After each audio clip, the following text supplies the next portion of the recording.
Saya kesaksian bagaimana Allah memanggil saya. Secara manusia saya tidak akan mungkin bertobat, saudara. Sebabnya waktu zaman dulu sebelum saya bertobat, banyak orang Kristen minta nomor SDSB sama saya. Jadi secara manusia tidak mungkin gitu loh. Nah, saudara, saya kesaksian sekilas. Kemarin juga waktu saya seminar ada wartawan juga mau sama saya, minta saya untuk wawancara untuk dengan majalah umum ya, tadi Pak Adi. Yang kesaksian bagaimana Allah memanggil saya, saudara. Secara manusia saya yang bertobat. Kalau orang belum kenal saya, mantan paranormal, dukun sakti, Daud Tony. Dikira orangnya engkong-engkong berjenggot gondrong. Tidak taunya orangnya kecil tapi keren. Nah, saudara,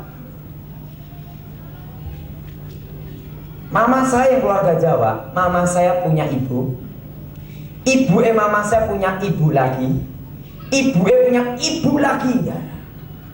Nah, jadi ibunya maco dari dia, yang terkenal kesaktiannya tahun 70-an, yang disebut Atmo Gejik yang Sapu Angin. Saudara pernah dengar seorang tokoh sakti yang memiliki ilmu saipi angin dari Surabaya, dari Jakarta mau ke Surabaya, 3 langkah sampai Surabaya. Itulah kakek saya. Saudara pernah dengar itu kan? Tahun 70-an mendemonstrasikan, tahun 45 tank suruh berhenti. Nah, itu kakek saya.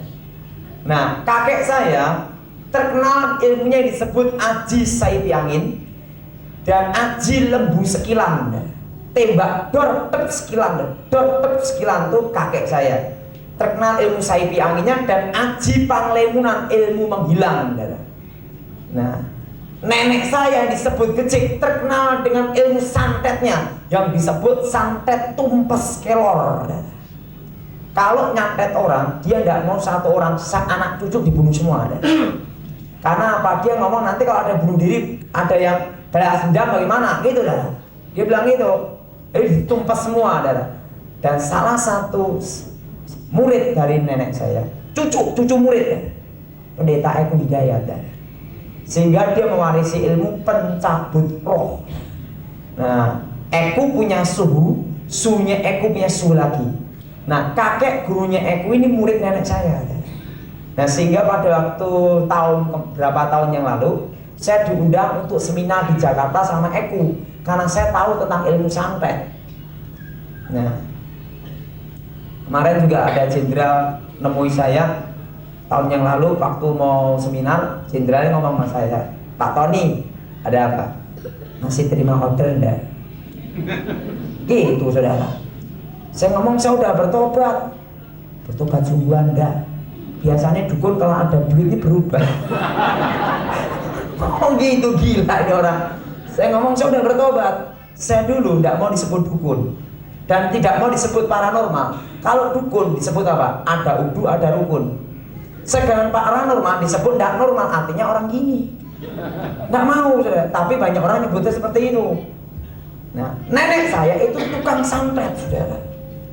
Dan sehingga sampai kematiannya ada menjuluki gini. Dari awal hidupnya sampai kematiannya hanya bisa dikalahkan dengan Tuhan dan kematian. Nah, nenek saya jelaskan bagaimana pertobatan nenek saya juga.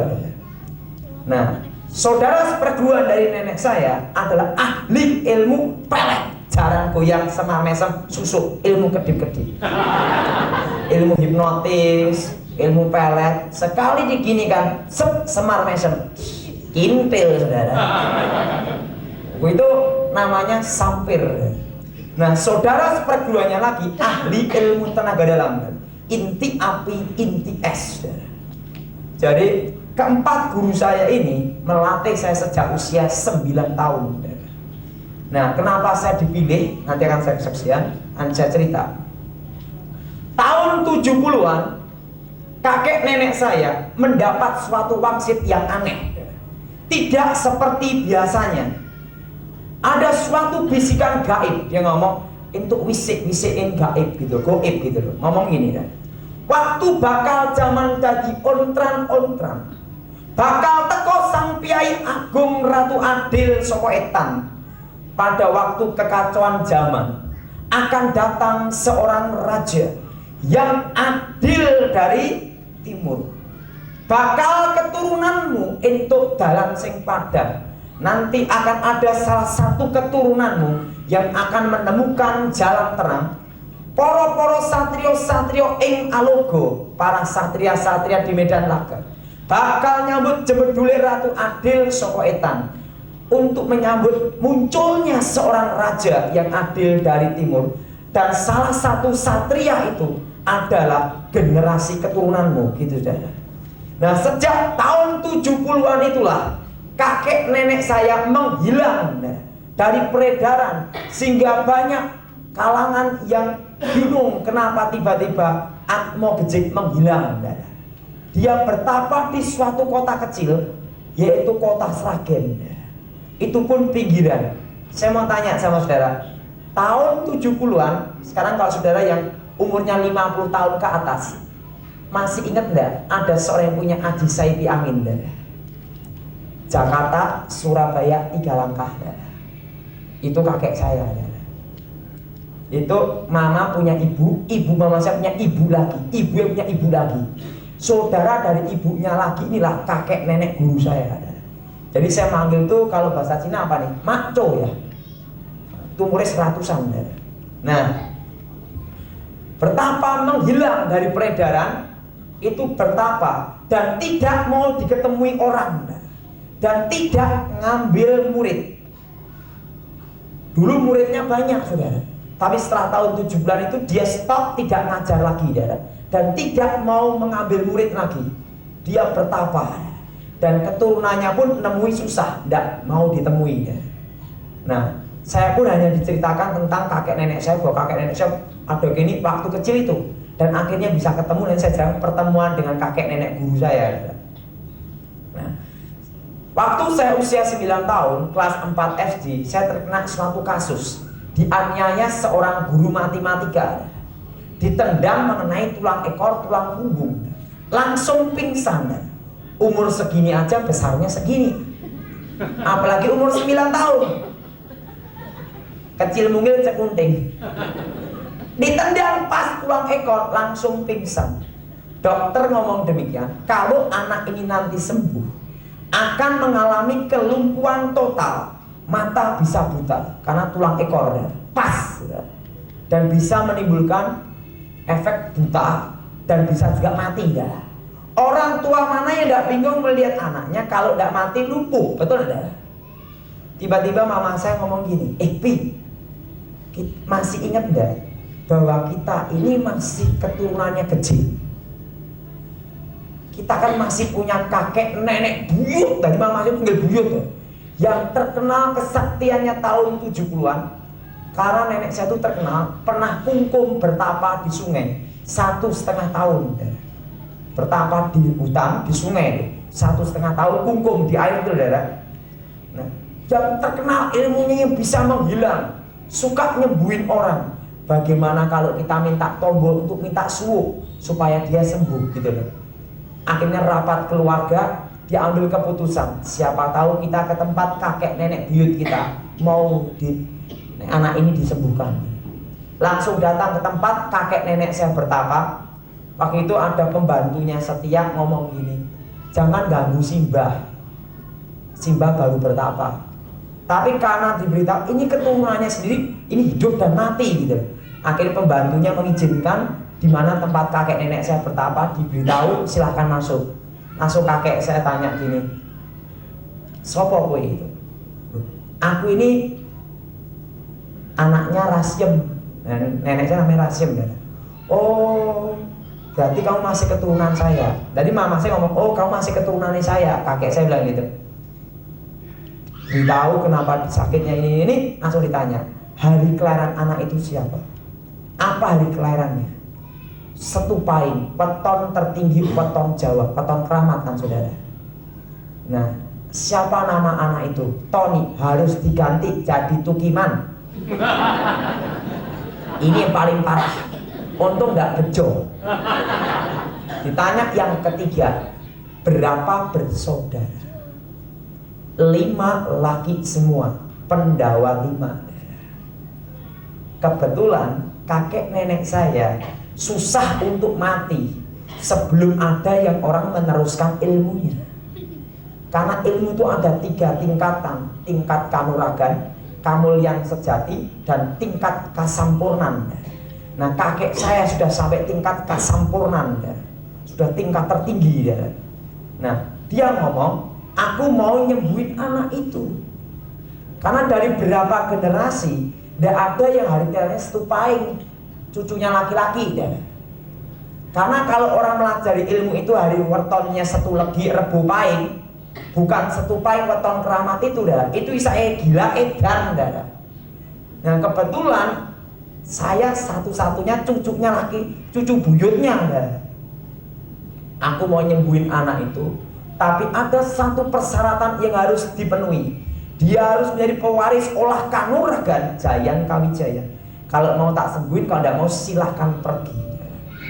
Nah, karena itu saudara, oke lah katanya mama saya. Langsung kakek nenek saya datang ke rumah sakit, langsung gini weng, cuh, vitamin komplit didoni darah, blok, sembuh darah, betul sembuh darah. Tapi ingat, sebenarnya setan tidak bisa nyembuhin. 5 atau 10 tahun lagi akan kumat lagi. Kenapa? Setelah berapa tahun sini saya juga kumat lagi. Setelah saya percaya Tuhan, sembuh total. Ini hanya pemindahan aja. Nanti dalam buku saya tak jelaskan. Bukunya Rahasia Kesembuhan Ilahi. Buktinya apa? Orang non-Kristen kalau sakit pergi kemana? Ke dukun. Dukun sakit pergi kemana? Ke dokter. Benar ya? Itu tak jelaskan rahasianya di buku saya itu. Orang pergi ke dukun itu goblok setengah mati. Keblok. Nah, kenapa? Kan saya tahu rahasianya semua ada. Nah, gini, itu loh dukun yang membuat kaya. Kenapa dukun sendiri rumahnya ngontrak, betul enggak? Kok dia enggak minta sendiri, betul enggak? Karena ada kutukan demi kutukan. Dia tahu kutukannya, pasiennya dikasih mangsa biar kena kutukannya, dia dapat angpaunya. Itu dah. Kalau mau jujur. Tuh kenapa Pak Tony jujur udah bertobat enggak praktek lagi. Jadi saya beritahu, nah, itu loh dukun yang membuat laris toko, betul enggak? Kenapa dia sendiri tidak buka toko, betul enggak? Karena dia tahu kutukannya, saudara.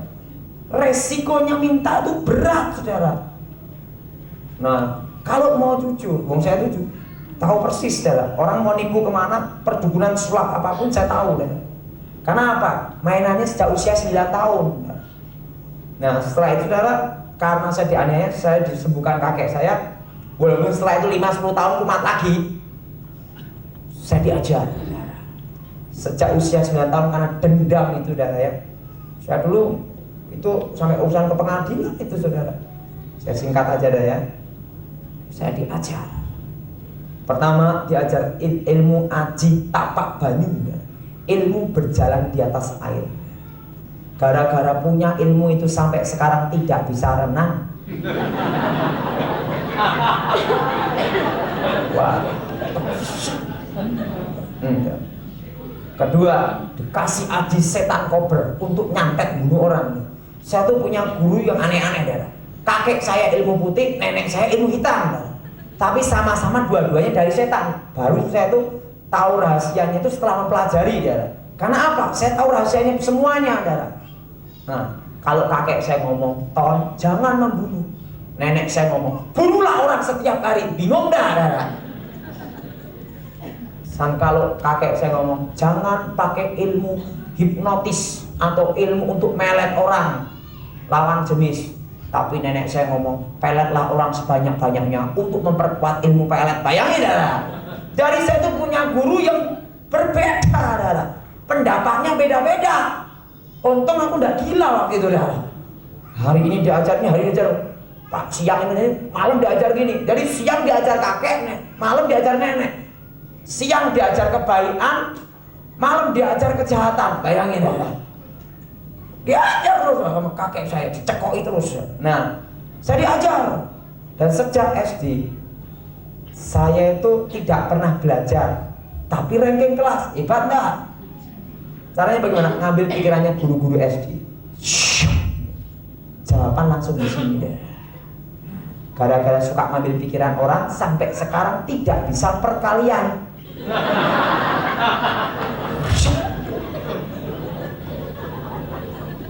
Nanti akan ada berapa hari lagi kemudian ada majalah umum mau wawancara sama saya.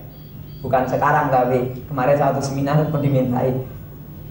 Saya pernah ya saudara diwawancarai majalah umum. Terusan diganti ya. Bertobat. Ketemu itu, saya mati dulu. Pernah dengar saudara? Tahun 86, 87 ya. Saat ini saudara ketemu orangnya sendiri ya.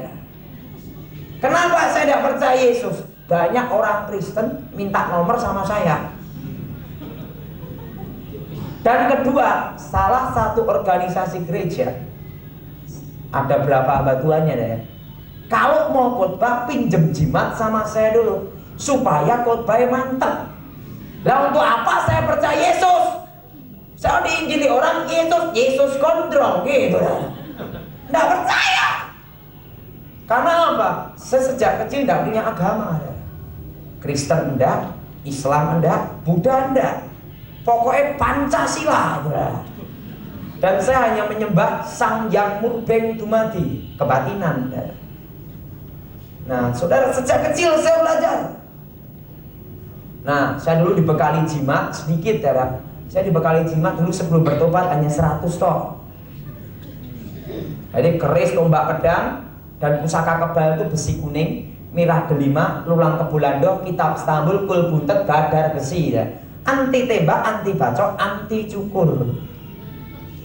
Dulu saya gondrong dan tanpa seizin saya tidak ada seorang pun yang bisa motong rambut saya. Kalau saya ngomong silahkan dipotong, baru bisa kepotong. Tanya sama Gilbert ya. Gilbert tahu persis hidup saya. Yang membuat kata pengantar dalam buku saya Dunia Roh itu pendeta Gilbert sendiri. Karena apa? Dia saksi mata.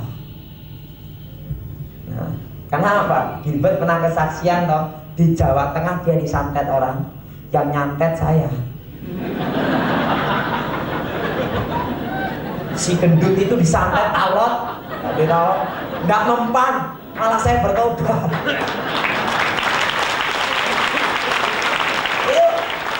Gilbert kan kesaksian dulu. Di Jawa Tengah dia disantet orang, saudara.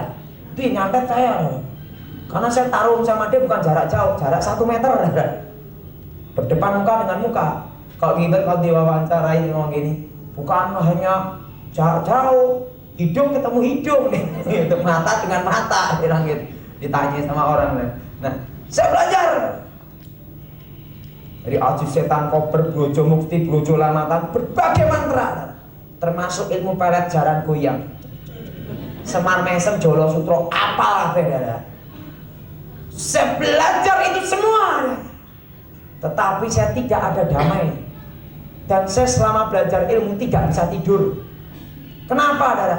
Begitu tidur, jarak 5 meter, jarum jatuh langsung bangun, tahu, saudara. Tapi setelah bertobat, bumi bergoncang, amblas tidur, saudara. Dulu tidak bisa tidur, saudara. Setelah itu saya dikasih ilmu besi kuning. Jadi tubuh saya itu lain dengan tubuh saudara. Nanti tadi Pak Pendeta lihat tadi ya. Jadi saya ini gini, saudara. Ini kulit, ini besi kuningan, ini daging, seluruh tubuh. Nanti Pak Lukito nanti tak kasih lihat contohnya nanti ya. Kulit saudara sama saya beda. Saya dulu ditembak dor, gini, tembak dor, gini tak saudara. Karena seluruh tubuh lapisan besi kuningan, seperti robot kok. Diisi sama kakek nenek saya semua, saudara. Diisi entah berapa batang nggak tahu lah. Sini. Ini sodo pamungkas, sodo panumplit, apal nasihat saudara. Pusaka itu dimasukkan dalam tubuh saudara. Nah, saudara lulus SD, saya dikasih ilmu lagi. Namanya Aji Sirep Begonondo. Kalau sekali sirep satu kampung bisa tidur semua. Tak coba di kelas saudara. Sing tak sirep guru saya SMP dulu. Yang mau bolos, serapal mata, jebret gitu, langsung guru SMP-nya gini. Blek bolos. Pada waktu diwawancarain wartawan yang di televisi, saudara pernah lihat Solusi enggak? Itu ada saya sama pendeta Eko Hidayat kan. Nah itu ada wawancara dengan guru saya SMP. Guru saya SMP ngomong apa? Ini murid paling geblak. Kenapa? Gurunya sendiri dihipnotis sampai tidur. Gitu kan. Wah, karena punya ilmu itu. Kalau masalah ilmu menghilang setiap hari ya. Nah, waktu kelas 2 SMP, kakek saya manggil saya, tonton isinya dulu. Kamu sudah mempelajari berbagai mantra dan berbagai ilmu. Kamu sudah menyempurnakan ilmu keturunan. Seluruh ilmu sudah kamu serap semua dan sudah aku berikan. Tinggal satu ilmu, yaitu ilmu pamungkas, aji guntur geni ya. Nah, kamu tak kasih ilmu ini. Dan ini, kalau ilmu ini diberikan, yang mewarisi ilmu itu, yang punya ilmu itu harus diturunkan, yang menurunkan harus mati ya. Kakek saya ngomong, karena saya akan pergi jauh alias mati. Kira-kira jam 2:15 atau jam setengah 3. Aku merusak dulu winara. Aku tahu apa yang akan terjadi. Sebelum aku mati toh, tak beritahu. Titi wancimu bakal teko. Waktumu akan tiba. Umur 18 tahun, umur 18 tahun, kamu akan melihat suatu nur cahyo. Dan umur 19 tahun, kamu akan ketemu sang Ratu Adil Soko Etan, raja yang adil dari timur. Saatnya di Indonesia baru heboh tentang Ratu Adil, benar? Seorang yang raja, ratu sama raja itu hampir sama di bahasa Jawa, benar? Nanti ini kamu akan temukan ini. Dia ngomong gini, kalau kamu ketemu dia, tinggalkanlah semua apa yang pernah kamu pelajari dan apa yang kamu pegang, dan tongkat ini tak berikan ke kamu. Tapi kalau kamu ketemu dia, tinggalkan semuanya. Apa yang pernah kamu pegang dan kamu pelajari ya. Dan angkatlah seluruh keluarga kita dari kegelapan. Setelah itu dia memberitahu rahasia tentang tenaga dalam, bahwa tenaga dalam itu dari kegelapan juga, bukan dari Tuhan. Dan hubungan antara orang mati dan orang hidup putus ya.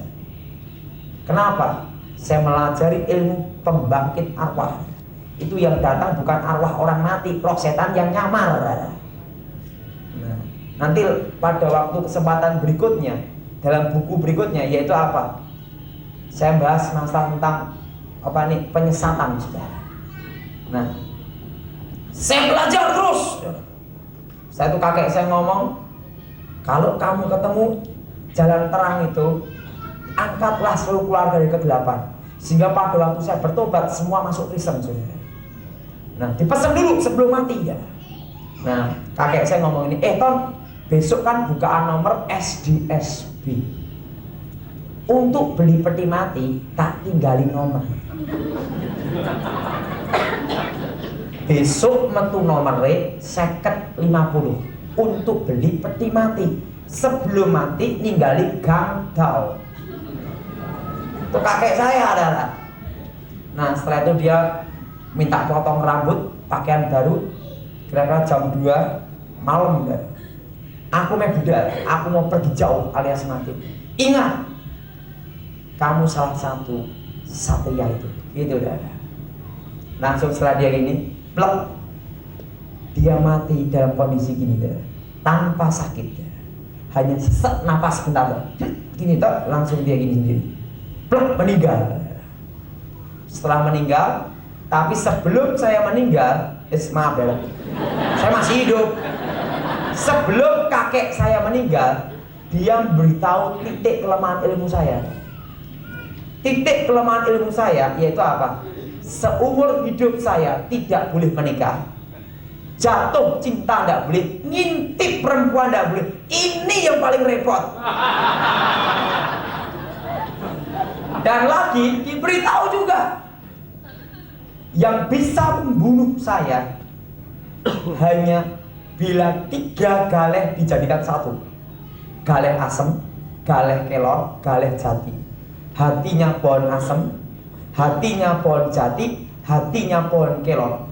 Kalau 3 galeh ini digabungkan jadi satu, dan pada hari kelahiran kamu digebuk, kamu kalah, lumpuh ilmumu. Nah, saya diberitahu itu. Tetapi untuk cari galeh kelor itu susah. Karena harus pohon yang ratusan tahun baru ada hatinya pohon itu, saudara. Dan itu digabungkan 3 galih ini, saudara. Nah, saudara, kakek saya meninggal dan kata-kata ini teringat dalam pikiran saya. Kelas 3 SMP, saya bersumpah waktu itu, saudara. Siapa yang bisa mengalahkan ilmu saya berguru sama dia. Saya cari lawan tanding. Katanya ada dukun ampuh gitu. Baru tak tunjukin aji panglemungan ilmu menghilang. Dukunnya bingung, ngilang neng dia ini. Nah, dan saudara, sebelum saya bertobat, saya dimintai pabrik rokok di Indonesia. Salah satu pabrik rokok di Indonesia adalah pasien saya. Nah, tapi tidak tak sebutkan, ini ada kode etik. Ada kode etik perdukunan, tapi setelah bertobat sebenarnya tidak berlaku, tapi ada etika. Etika Kristen juga tidak boleh ya. Dulu kan sebelum bertobat ya. Nah, saya dimintai ya. Dan saya dulu sebelum bertobat, order saya tidak pernah bunuh orang, tapi hanya buat bangkrut orang. Tapi itu sesuai order. Tapi tetap dosa. Dan pengusaha di Jakarta ini pernah tak buat bangkrut berapa kali saya order untuk menghancurkan lawan bisnis. Nah, saudara, dan saudara, sebelum saya bertobat dulu, saya tuh suka adu ayam. Adu ayam tuh saya belum pernah kalah. Tak beritahu caranya, tapi jangan ikut-ikut. Beli ayam pedotan pernah kalah tuh. Sekali taruh digebuk kan lari itu, karena pernah kalah ya.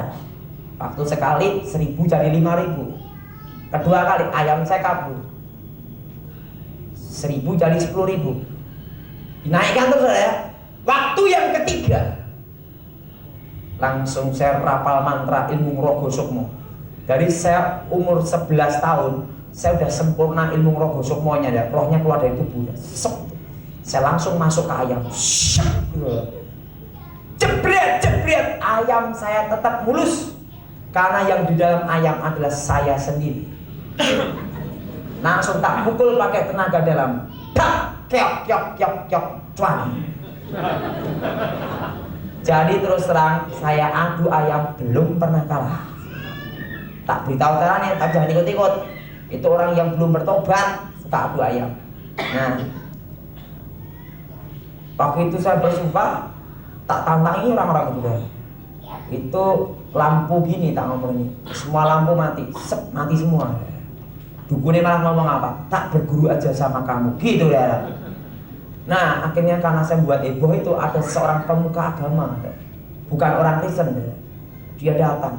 Kamu ini siapa sebenarnya? Kamu itu anak ingusan gitu, dia ngomong itu.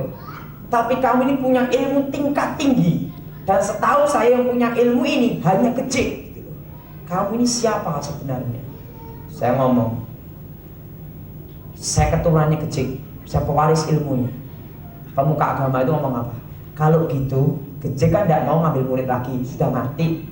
Atmonya udah mati, Gejeknya pun waktu itu masih hidup, tidak mau ngambil murid lagi. Kalau gitu, aku tak belajar sama kamu aja. Gila, malah dia belajar sama saya, jadi murid saya. Nah, kelas 1, kelas 2 SMA. Nah, mendekati usia 18 tahun. Dan tepat usia 18 tahun, saya diajak kakak saya. Ton, yuk neng gereja yuk Ton, yuk. Cewek sip. Nah, kakak saya itu belum bertobat. Peletkan satu orang aja. Saya ngomong kakak saya, tidak bisa. Saya punya pantangan ilmu perempuan. Ton, kamu sama pasien kamu oke. Masuk sama kakakmu tidak mau. Betul tidak?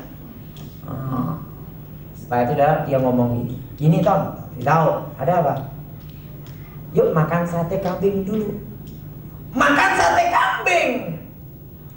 Begitu saya makan sate kambing, diajak jalan-jalan di Solo.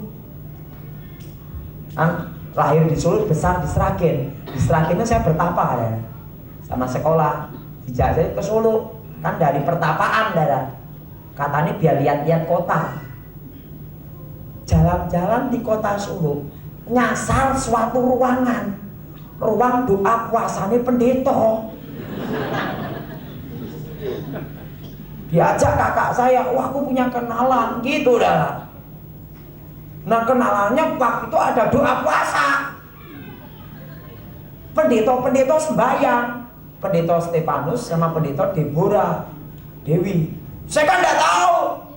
Begitu saya masuk, dipegang kepala saya, dalam nama Yesus setan keluar gitu lah.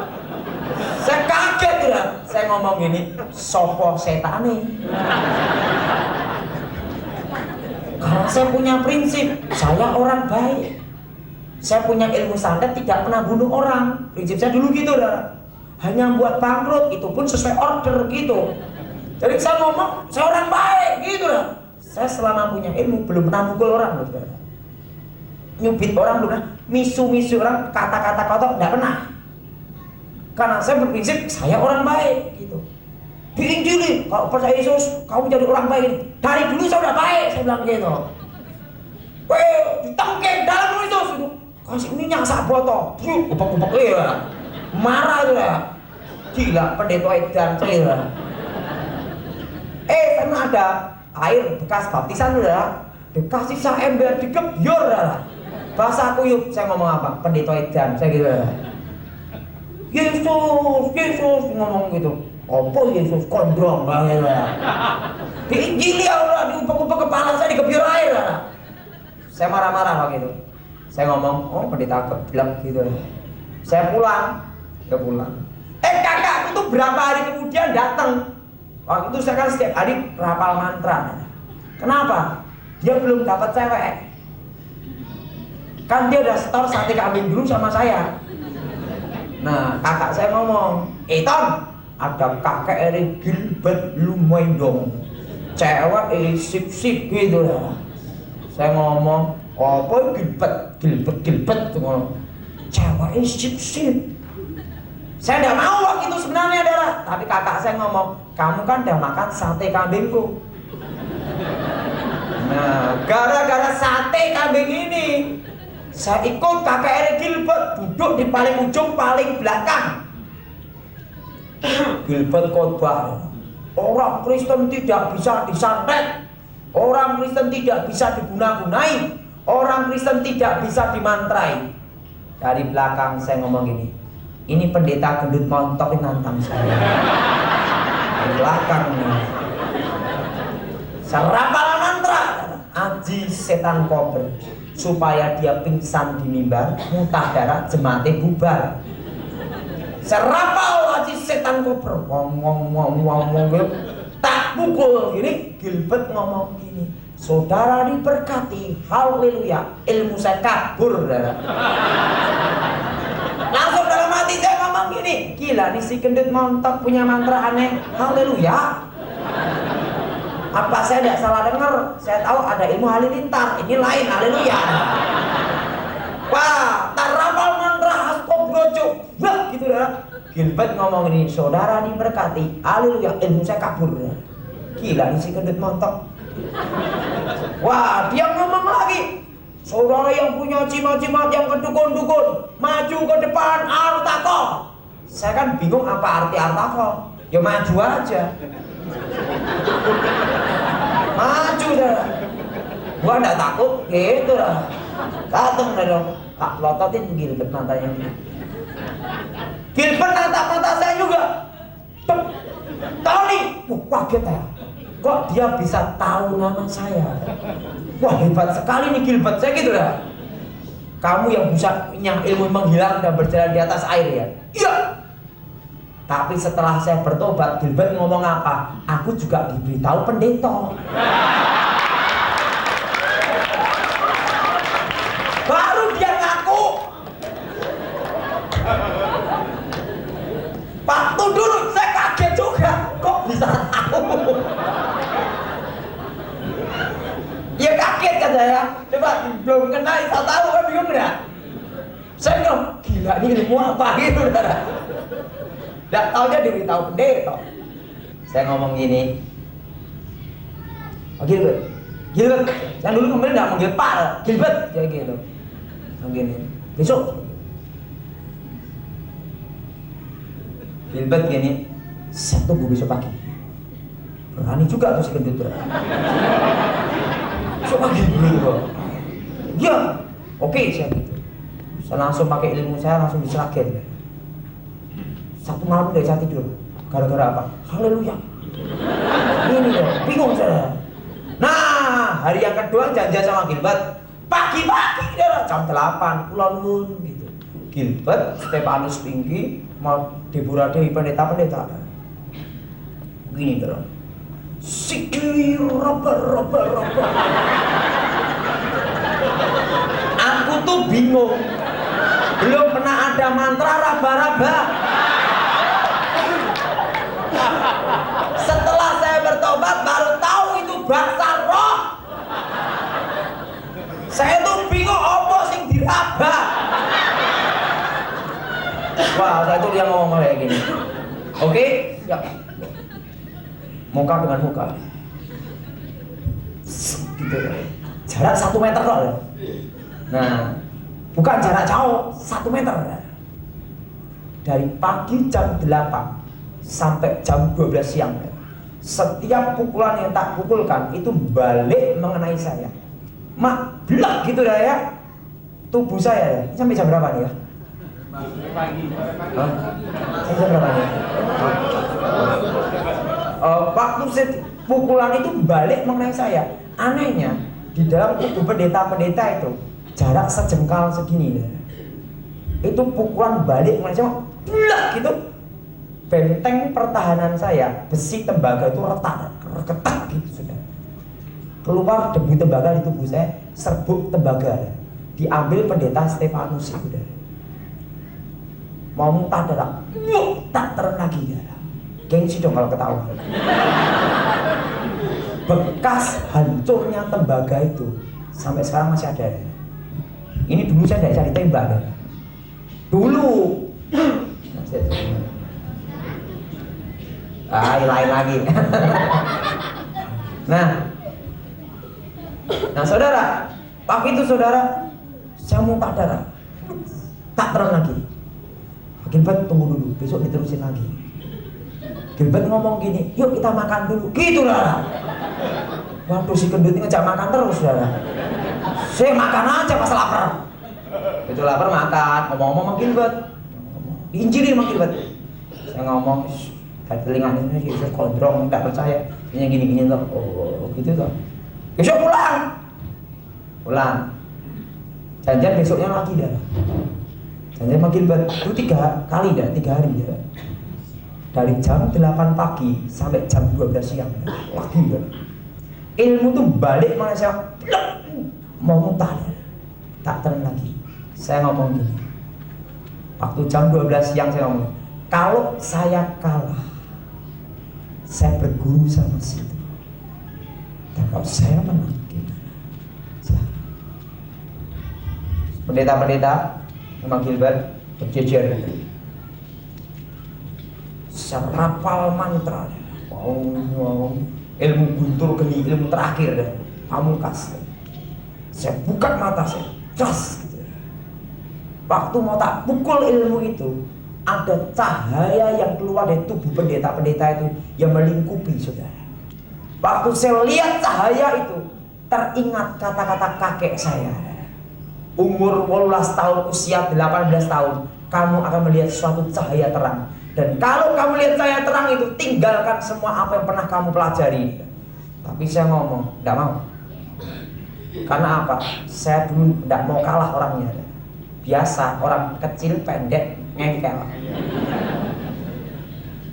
Rapal mantra itu, tetap tak pukulkan ilmu saya itu. Nah, cahaya itu membuat saya terpelanting. Itulah keluarnya seluruh ilmu dari tubuh saya semua. Mencelat kira-kira 10-12 meter. Di depannya Gilbert itu, mau pendeta-pendeta. Hilang ingatan, gila setahun. Dan sampai sekarang seluruh mantra tidak ada satupun yang ingat saudara. Dihapus saudara. Jadi ada hikmatnya juga. Saya hilang ingatan setahun. Tuhan ingin supaya saya tidak kembali ke jalan sesat. sehingga mantra itu dihapus, supaya tidak ada orang yang nerusin lagi ya. Dihapus itu ya, sampai sekarang tidak ingat. Dan memang saya juga tidak mau ingat juga. Ngapain diingat-ingat setan? Nah, itu saudara, pada waktu hilang ingatan itulah saya didoain Gilbert. Bukannya tambah sembuh, tapi tambah senting. Doain pendeta-pendeta, bukannya tambah sembuh, tapi tambah edan, saudara. Akhirnya Gilbert ngomong, diserahin aja ke orang tuanya. Diserahin ke orang tua saya. Waktu diserahin ke orang tua saya, tepat usia 19 tahun, mendekati kata-kata kakek saya. Dan tepat usia 19 tahun, ada suara gini dulu. Akulah Alfa, akulah Omega. Akulah yang awal, akulah yang akhir. Akulah Raja yang adil dari timur. Ingat, Yesus pada waktu dia datang ke dalam dunia ada di mana? Israel, Timur Tengah kan saudara. Waktu itu pada itu suara itu ada aliran dulu ke sini saudara, yang membuat ingatan saya kembali saudara. Langsung kembali ingatan saya, kaget dulu aku ada di mana. Pakaianku udah berubah dan kulit saya pegang gini dan loh kok lain dan dua kulit saya ada lapisan kuningannya dan loh kok enggak ada ini, kok hilang semua. Nah pada waktu saudara, Yesus ngomong gini sama saya, akulah Raja yang ada dari timur.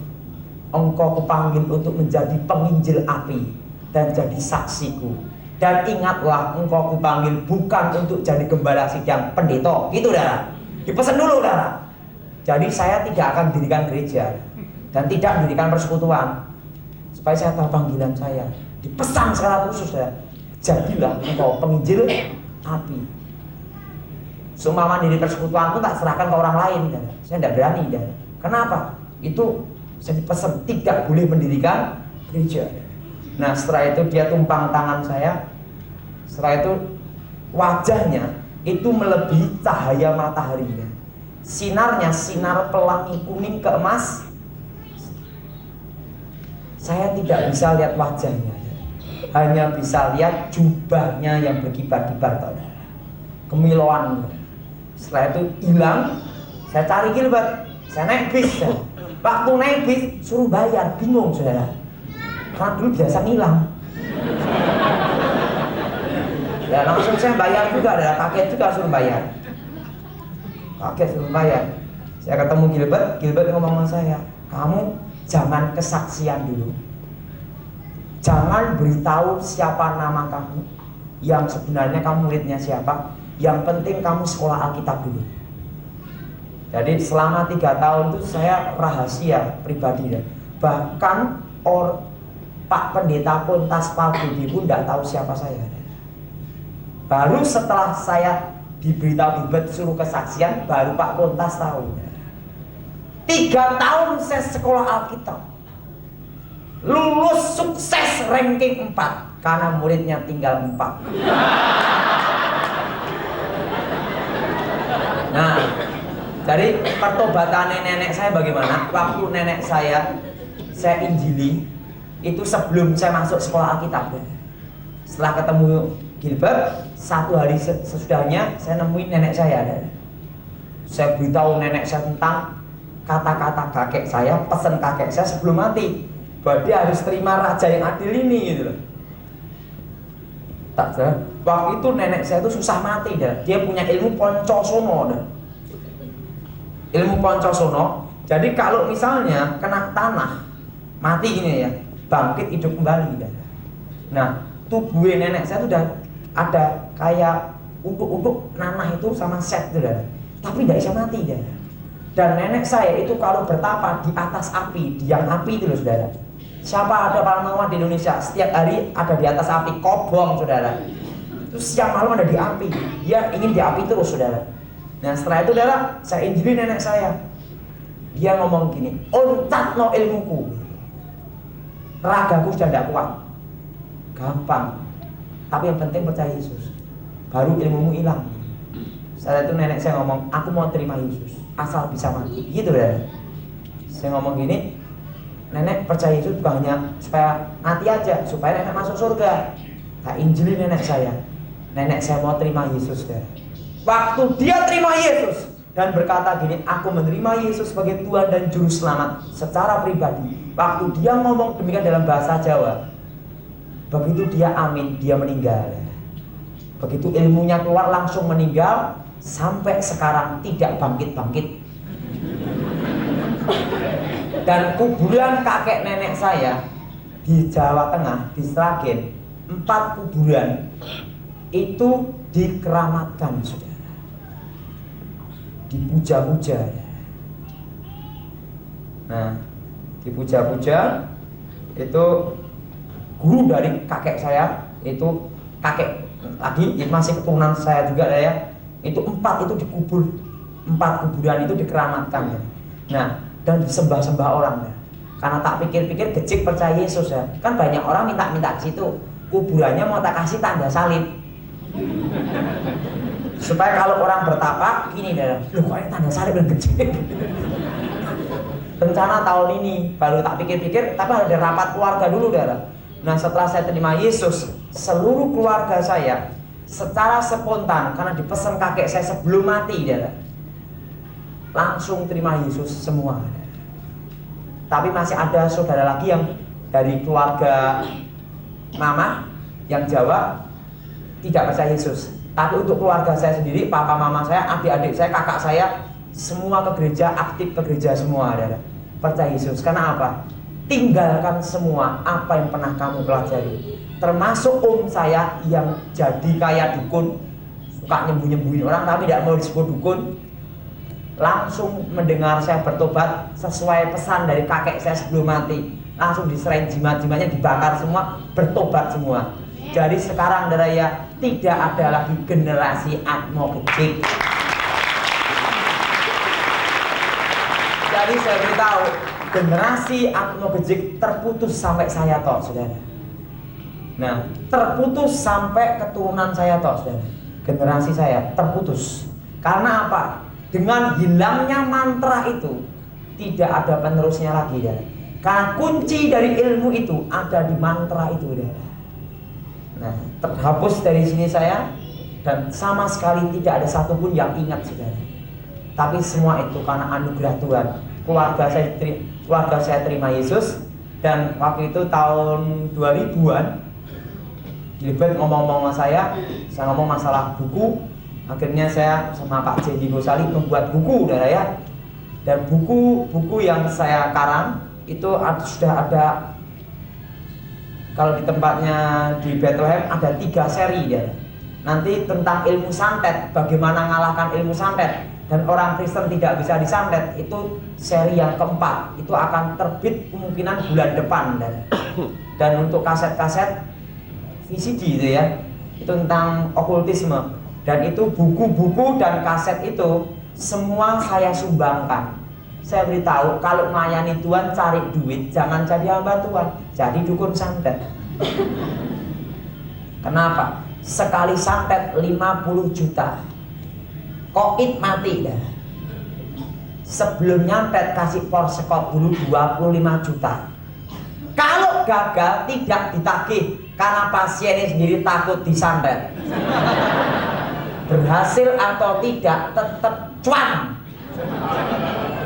Jadi melayani Tuhan jangan cari duit. UUD ujung-ujungnya duit.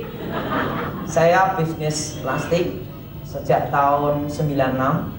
Saya bergerak di bidang, saya agen plastik zebra, polipropilin zebra plastik yang ada di Jawa Tengah, di Solo. Agen ya, kayak agen untuk apa nih, kirim-kirim ke toko-toko dah ya. Dan kebetulan teman saya bisnis, mitra saya bisnis itu adalah adik dari pendeta Yusak Adi Siswantoro, pendeta Betani. Nah, Pak Yusak punya adik namanya Yabes, itu teman saya bisnis, mitra bisnis saya sampai sekarang. Jadi saya ini datang ke Jakarta bukan cari duit, tapi saya karena Tuhan itu baik, saya dipanggil ya datang aja. Dan juga saya juga untuk bukunya Gilbert juga untuk ngasih kata-kata komentar untuk bukunya Gilbert juga masalah kutub. Gilbert bahas masalah kutub, ngomong-ngomong dengan saya juga. Saya beritahu, saudara, setelah saya percaya Yesus, yang saya rasa adalah damai dan arti hidup. Nah, itu semua karena anugerah. Jangan jadi hamba Tuhan, cari UUD, ujung-ujungnya. Kalau ujung-ujungnya duit, jangan jadi hamba Tuhan. Jadi apa? Nah, waktu dan tempat saya serahkan, dan saya katakan Allah itu baik dan Tuhan itu baik.